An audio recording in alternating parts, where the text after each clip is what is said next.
बच्चों, आज मैं नवम वर्ग में आपको विसर्ग संधि के अंतर्गत उत्त संधि पढ़ाऊंगा। और उत्त संधि का अर्थ है विसर्ग का उ में परिवर्तन। विसर्ग का उ में परिवर्तन कैसे होता है सो देखिए। तो यदि प्रथम पद के अंत में विसर्ग हो और विसर्ग से पहले अ हो,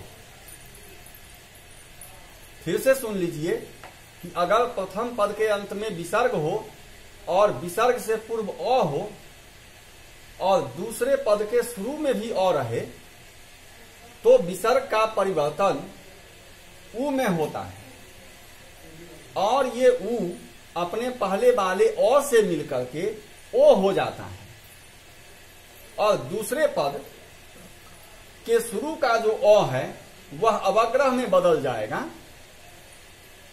तो इसके लिए हम कुछ उदाहरण देखेंगे, उदाहरण से ही स्पष्ट होगा। जैसे देखिए, बालह जोर अयम।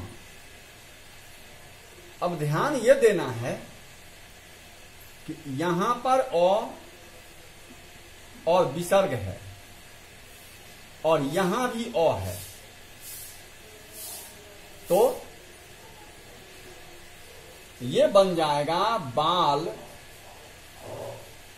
जोड़ अ और विसर्ग का परिवर्तन उ में हो जाएगा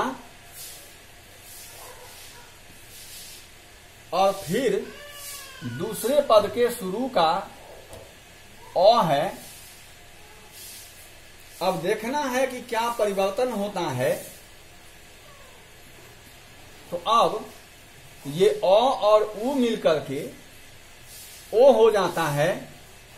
जैसा कि हम गुण संधि से जानते हैं, मैंने आपको बताया भी था कि ए ओ और गुण जानिए, तो गुण संधि हो जाता है।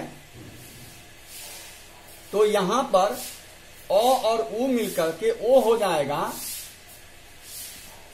तो शब्द बन जाएगा बालो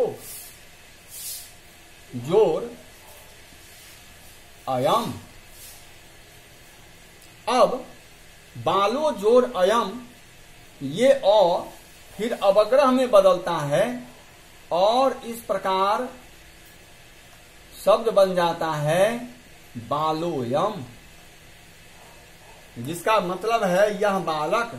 तो यही जो आप एस जैसा चिन्ह देखते हैं, इसी एस जैसे चिन्ह को हम कहते हैं अवग्रह चिन्ह। तो आप ध्यान रखेंगे। इसका हम दूसरा उदाहरण भी लेते हैं। अभी 2-3 उदाहरण लेकर के इसको हम समझने का प्रयास करेंगे। देखिए,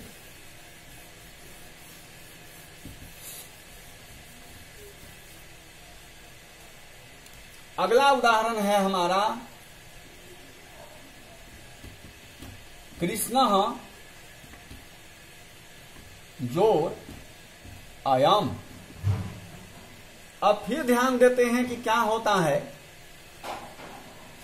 तो कृष्ण जोर अयम, यहां फिर देखिए,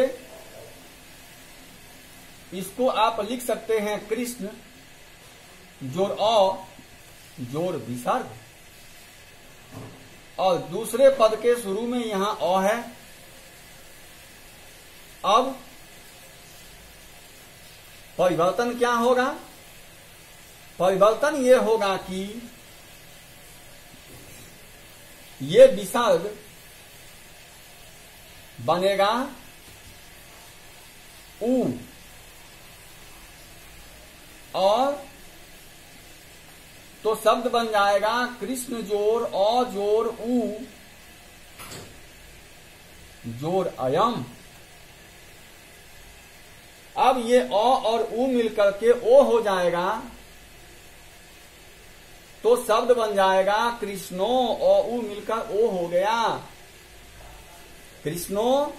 और अयम का जो अ है, ये अ फिर अवग्रह चिन्ह में बदल गया, तो इस प्रकार बन जाएगा कृष्णोयम। मतलब यह कृष्ण हम एक और उदाहरण लेंगे। चंद्रः जोर अपि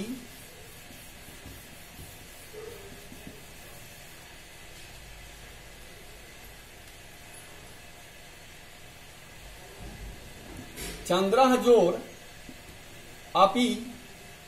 जब दो उदाहरणों को आपने देखा तो आपको इतना अंदाजा हो गया होगा कि प्रथम पद के अंत में विसर्ग है, विसर्ग से पूर्व अ है और विसर्ग के बाद दूसरे पद के शुरू में भी अ है।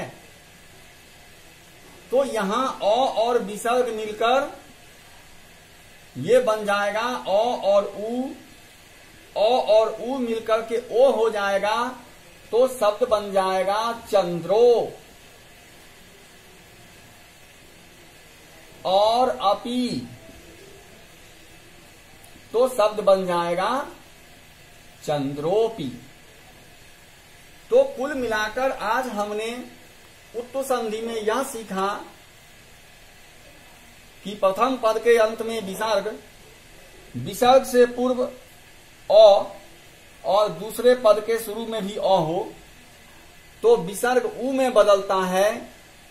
यह उ अपने पहले वाले अ से मिलकर के ओ हो जाता है और बाद वाला जो अ है अर्थात दूसरे पद के शुरू में जो अ है वह अवग्रह में बदल जाता है। तो आज के लिए हम इतना ही रखते हैं।